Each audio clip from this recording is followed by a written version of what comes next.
jurusan kesehatan dikenal memiliki jadwal yang sangat padat dan berbagai praktikum dan tugas akademik. Namun bagaimana jika harus dijalani bersamaan dengan mondok di pondok pesantren? Berikut kami hadirkan kisah inspiratif seorang mahasiswa yang menjalani aktivitas keduanya.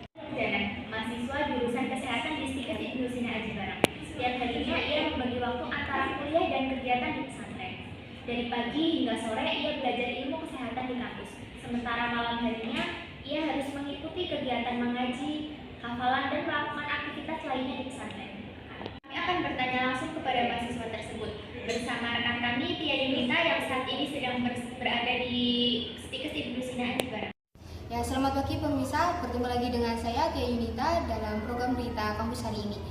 Pada berita kali ini kami akan mengangkat kisah menarik dari seorang mahasiswa yang sedang menempuh kuliah di bidang kesehatan sekaligus menjalani kehidupan di pesantren.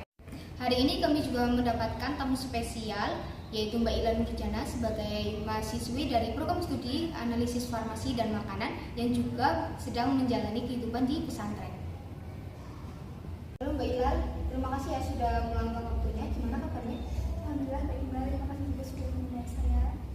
Oke, langsung saja ya. Untuk pertanyaan pertama, saya penasaran gimana sih rasanya kuliah di jurusan kesehatan sambil pondok?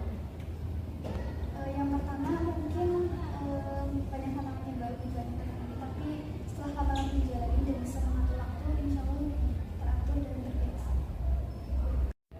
Nah, untuk pertanyaan kedua, gimana sih tantangan terbesar apa yang Mbak jalani dari kegiatan tersebut?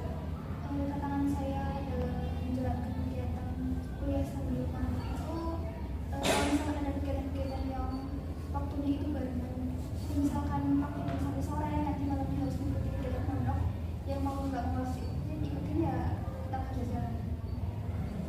Terus bagaimana sih Mbak cara untuk mengatasi dari agar dua kegiatan tersebut ini nggak bertabrakan?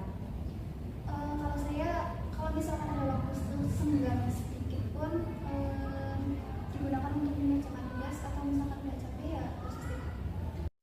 Oke, selanjutnya apa sih manfaat yang Mbak peroleh dari kuliah sambil mondok?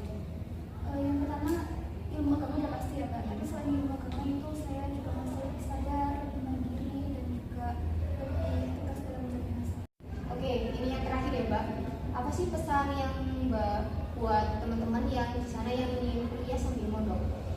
Pesan saya jangan takut mencoba, karena di awal memang merasa berat, tapi setelah lama-lama dijalanin, insya Allah akan berjalan dengan baik dan jangan lupa minta doa kepada Allah. Pemirsa, demikianlah cerita dan pengalaman dari Mbak Ilal sebagai mahasiswi yang berjuang menyeimbangkan dunia akademik kesehatan dan kehidupan di pesantren. Semoga cerita ini menjadi motivasi bagi kita semua untuk tetap berprestasi tanpa melupakan nilai-nilai spiritual. Saya Tia Yunita, pamit undur diri. Sampai jumpa di berita berikutnya. Terima kasih.